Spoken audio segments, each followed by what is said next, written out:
道不忧贫。好。君子谋道不谋食，这是孔子一贯主张的，说君子呢要把主要的精力放在道上面，而不是想怎么解决吃饭问题啊这样。当然你想做任何事情得先解决吃饭问题，对不对？但是那个不是主要目标，或者说不是全部目标啊，是实际上这个意思啊。谋道不谋食啊。底下耕也，馁在其中矣；学也，禄在其中矣。你如果去把你的主要精力放在耕种上，也不一定就能吃得饱。这个馁就是饿的意思。当然我们现在把它引申了，叫气馁，就是这个勇气受到挫折，这叫气馁啊。这样，它本意应该一个十字边啊，说馁在其中矣。你去种地，也可能挨饿，你看收成不好的话，就会挨饿啊。可是你如果是学呢，禄在其中矣。学完之后去做官，这时候你就不会受那个收成好不好的影响了，因为你拿国家的俸禄啊，这样的话你就不会挨饿。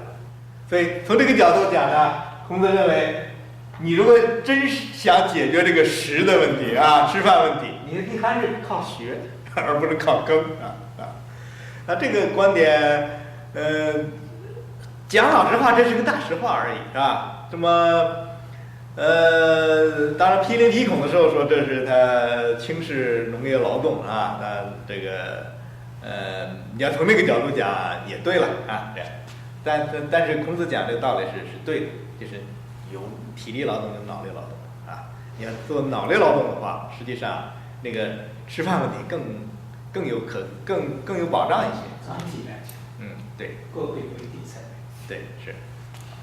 那么君子忧道不忧贫，跟这个君子谋道不谋食是对应的啊。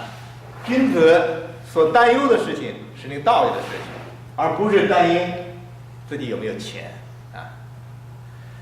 好，这里边呢，我们看看这个馁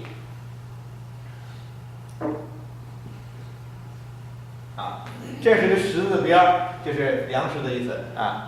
这边是个妥啊，稳妥。这个字能猜猜它什么意思吗？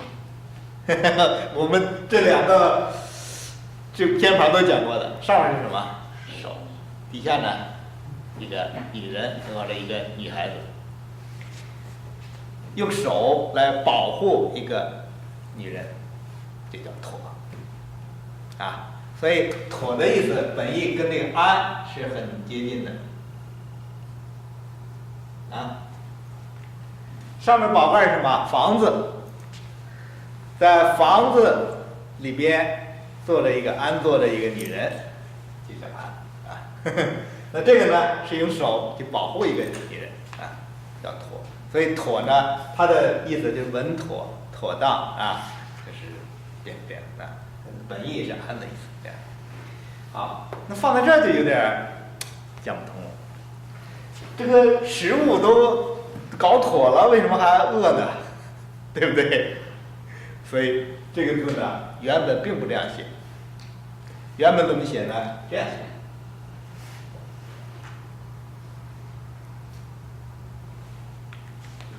对，写着写错了。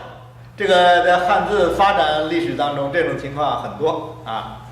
上面是个禾本来啊，后来看错了，就写这样啊。有什么根据呢？有，你这个古书上还有很多是这样写的啊，这样。另外我们看一下它的读音，馁。这个馁的读音就取自这个尾，意思也是从这个尾来的。尾的本意是什么呢？尾的本意就是枯萎的意思，就是这个尾。现在我们通常写这个枯，这个上面是禾嘛，禾就是那个禾苗啊。哎，陈老师，啊，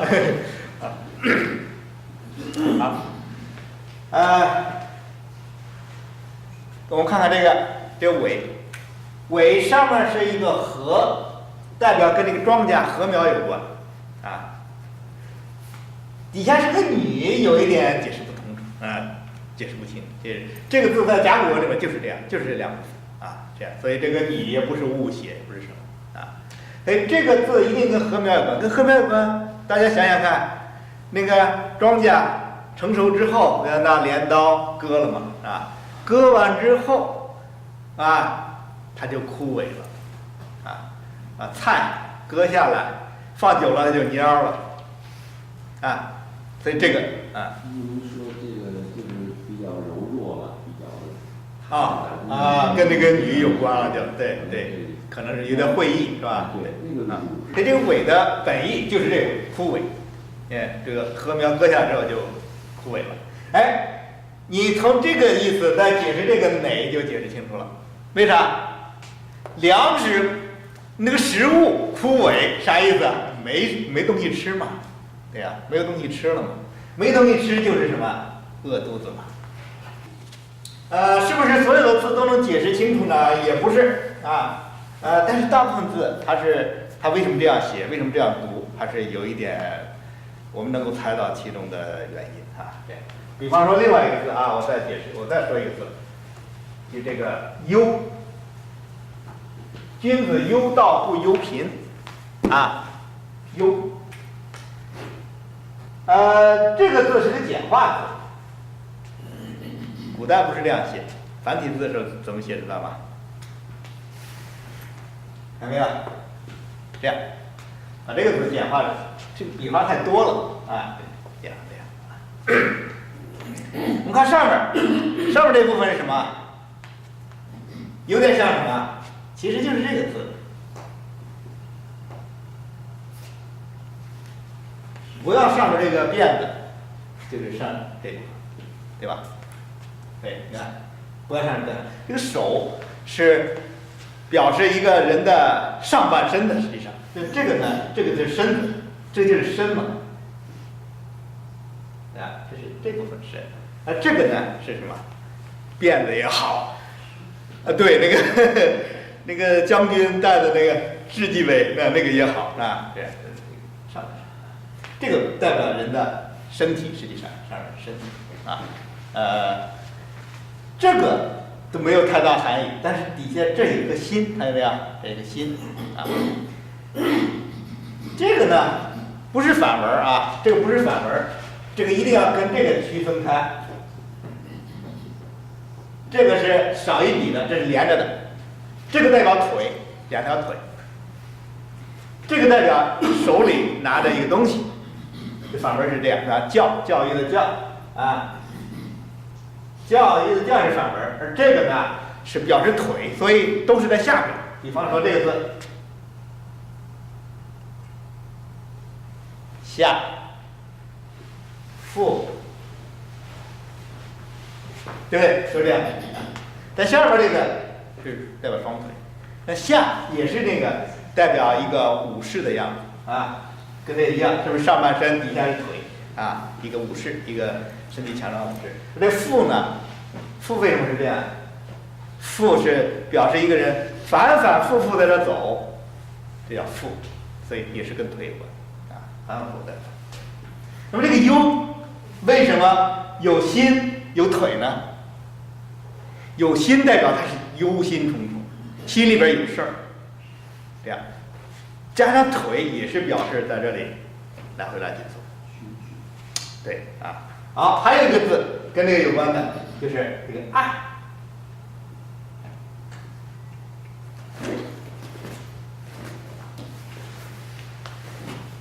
爱也是有心有腿。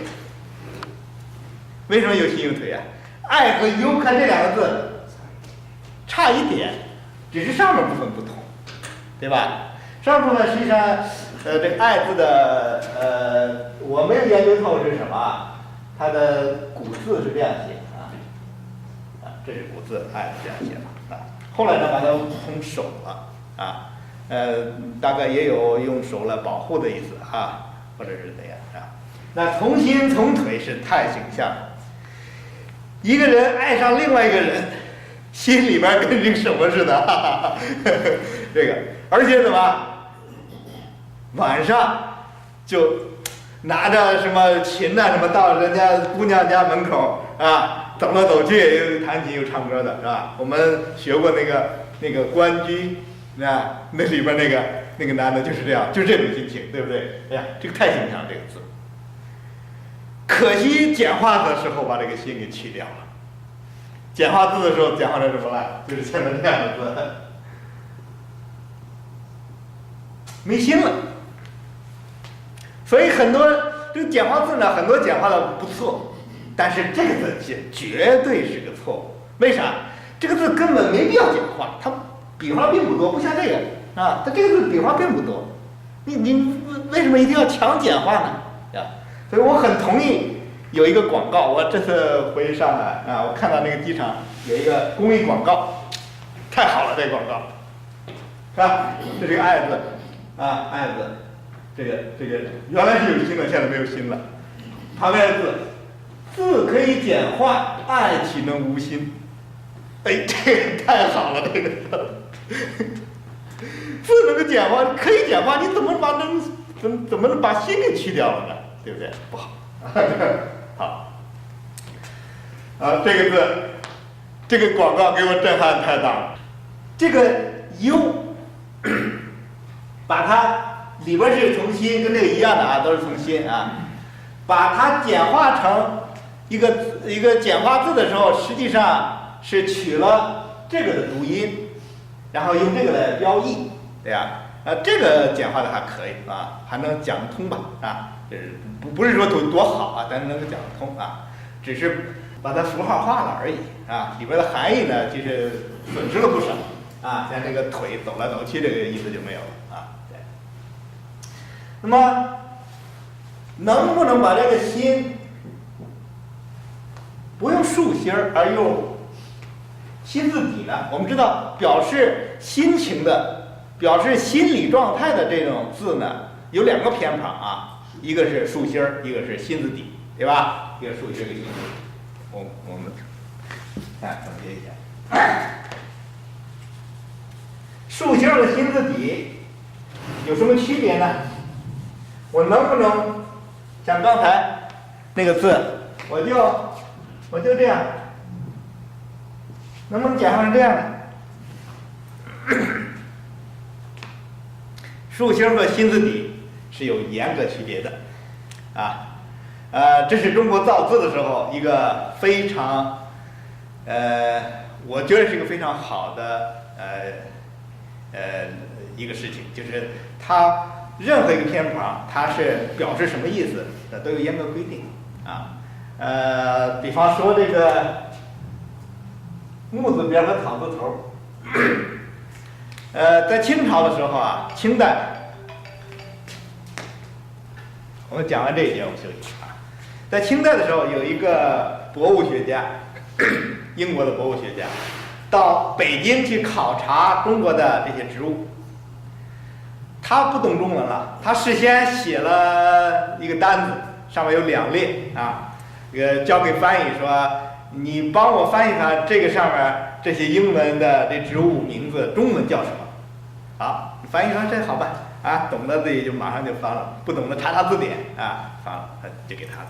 他一看，哦，你们中国有植物分类学？那个翻译说没有，我们没有，我们从来没有过这个，这是你们西方人搞的是吧？说你们有，说你看这一列全部都是木本植物，所以你们的字里边都有个木字边，像什么杨，什么松柏，什么柳这种啊，那你看你们这全部都是个木字边，而第2列呢，全部都是草本植物啊。什么叫草本？什么叫木本？草本、木本就是 woody 啊，草本就是 herbal 啊。他说你看你们这一列的中文都是一个草字头啊。他说你看你们早就分好了把这个啊，可是在英文里有这个吗？没有。英文那个植物名字，你从名字本身你看不出它是植物，它是草本还是木本。说中文就早就分不出，就是靠这个偏旁来分啊。这个人一看，哎，是啊，说不过我们中国确实没有植物分类学。你看，这个植物分类是在造字的时候，这个字啥时候造的？那甲骨文都是已经成型的字了，对吧？那个之前，中国人就知道这个植物和植物啊，它是有两大类啊，只不过没有把它形成一个科学而已。所以中国为什么没有现代科学？现代科学没有在中国产生呢，就是因为中国根本不需要那个东西，这个字里头都有了，是吧？那么这个竖心儿和这个心字底也完全是这样的啊，这是表示心理学上的一个重要概念，就是理性和感性啊。你看啊。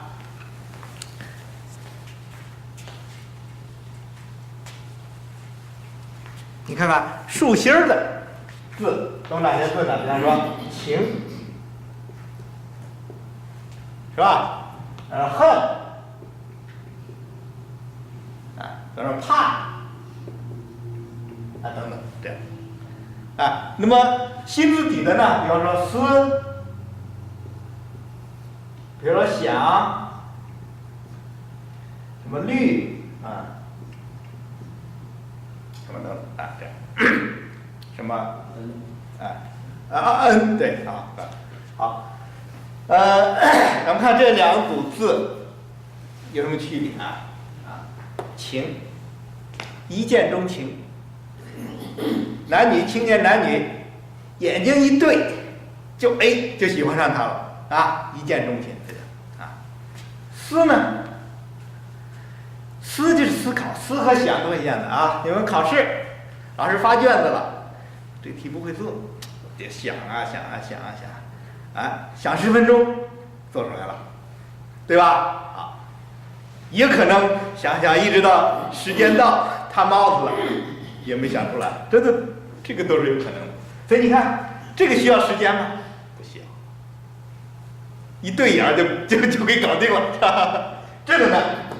都必须时间，都必须要，它是一个过程，而这个呢是一个状态，啊，这都是一个状态，表示一个状态，这个才是一个过程，过程需要时间，这个状态不需要时间，状态表示你当时是什么样，啊，情也好，恨也好，怕也好，啊，思想，这都是需要时间的，啊，恨怕，啊，那个墙洞里滋溜跑这只老鼠，哎呦，怕，对吧？滋溜跑这个，我就想10分钟之后，我看怕不怕？有这个事儿吗？没有，它不需要时间，这个东西都不需要时间。谁对谁恨，见面就想给他一拳，不需要时间的，对吧？所以这就是感性，这边都是感性，这边的呢都是理性。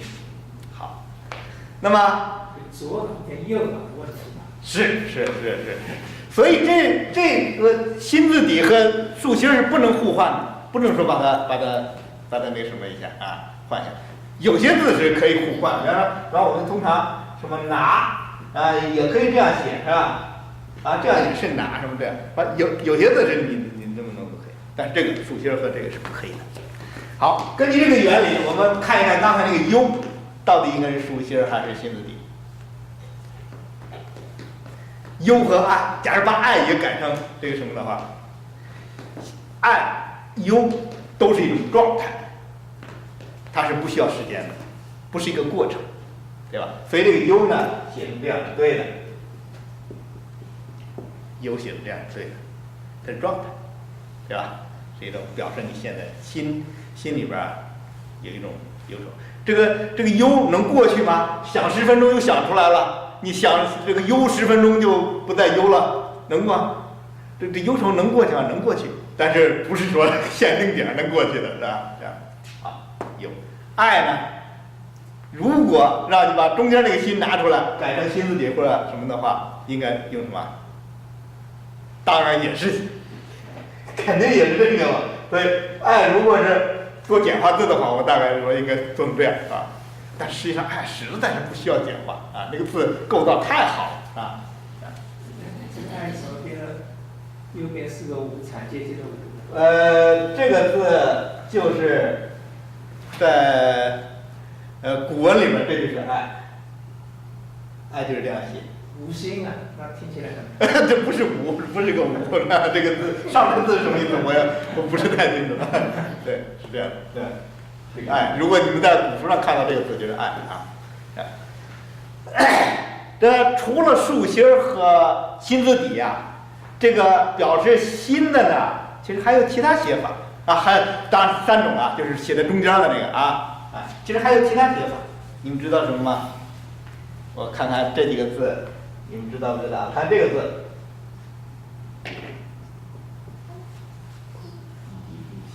上面是共，底下这是什么？小心。这个小多一点，这个就是也是心。啊，都是这怎么会是心呢？你这勾，你要是这勾，你让它往这边勾，你就看出来了嘛，对不对呀？它实际上往这边勾了，对吧？啊，这个也是心，啊，那这个也对，你看，恭敬别人必须从心里面恭敬嘛，对吧？啊，上面这个恭是表示拱手的意思，两只手啊，这样，也从心里，啊，所以这也是心字，不能叫底啊，还是什么？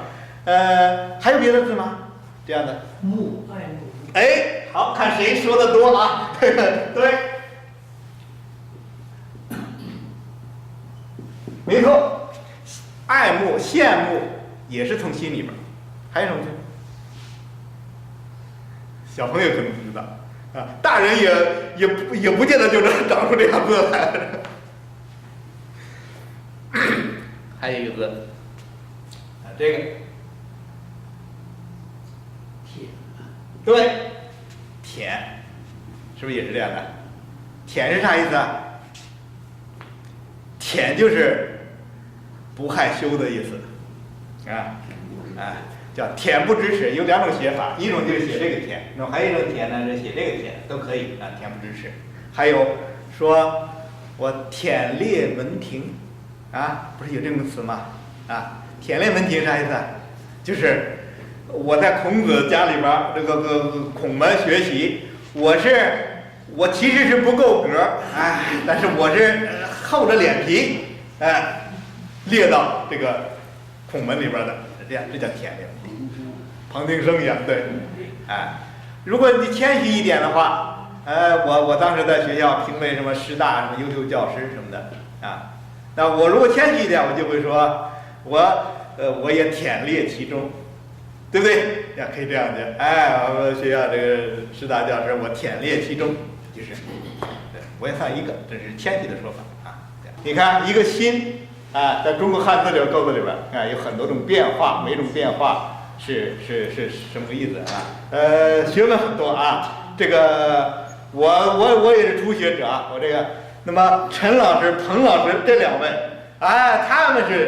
他们一直在做这个事情啊，普及中国文化这个事情。是上个礼拜我才知道啊，这个大家这个原来离这么近啊，这样大家在这个做同样的事情的啊。